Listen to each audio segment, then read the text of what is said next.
नीति वचन अध्याय 24 कुल पद 34।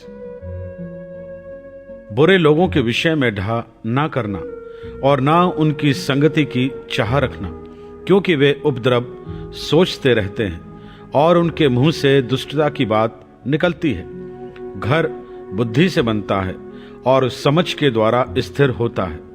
ज्ञान के द्वारा कोठरियां सब प्रकार की बहुमूल्य और मनोहर वस्तुओं से भर जाती हैं। बुद्धिमान पुरुष बलवान भी होता है और ज्ञानी जन अधिक शक्तिमान होता है। इसलिए जब तू युद्ध करे तब युक्ति के साथ करना। विजय बहुत से मंत्रियों के द्वारा प्राप्त होती है।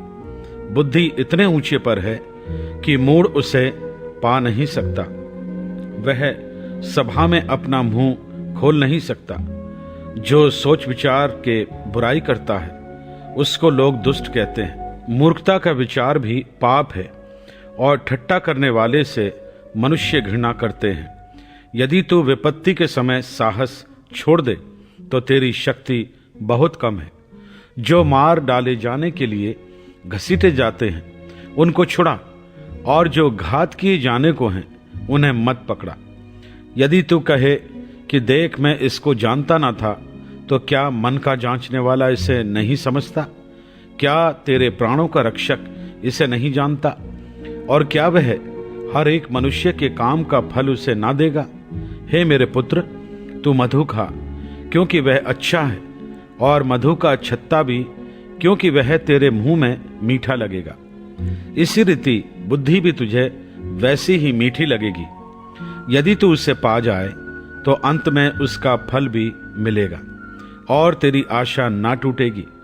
हे दुष्ट, तू धर्मी के निवास को नष्ट करने के लिए घात में ना बैठ और उसके विश्राम स्थान को मत उजाड़, क्योंकि धर्मी चाहे 7 बार गिरे तो भी वह खड़ा होता है, परंतु दुष्ट लोग विपत्ति में गिरकर पड़े ही रहते हैं। जब तेरा शत्रु गिर जाए तब तू आनंदित ना हो, और जब वह ठोकर खाए तब तेरा मन मगन ना हो। कहीं ऐसा ना हो कि यहोवा यह देखकर अप्रसन्न हो और अपना क्रोध उस पर से हटा ले।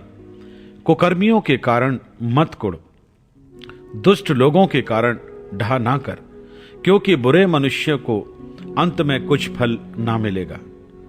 दुष्टों का दिया बुझा दिया जाएगा। हे मेरे पुत्र, यहोवा और राजा दोनों का भय मानना और बलवा करने वालों के साथ ना मिलना, क्योंकि उन पर विपत्ति अचानक आ पड़ेगी, और दोनों की ओर से आने वाली विपत्ति को कौन जानता है। बुद्धिमानों के वचन यह भी हैं, न्याय में पक्षपात करना किसी रीति भी अच्छा नहीं।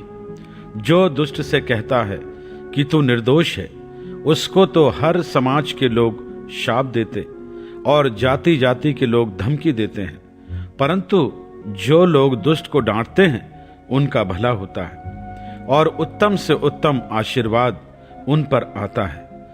जो सीधा उत्तर देता है वह होठों को चूमता है। अपना बाहर का कामकाज ठीक करना और खेत का काम तैयार कर लेना, उसके बाद अपना घर बनाना। व्यर्थ अपने पड़ोसी के विरुद्ध साक्षी ना देना और ना उसको फुसलाना। मत कहे जैसा उसने मेरे साथ किया वैसा ही मैं भी उसके साथ करूंगा और उसको उसके काम के अनुसार बदला दूंगा।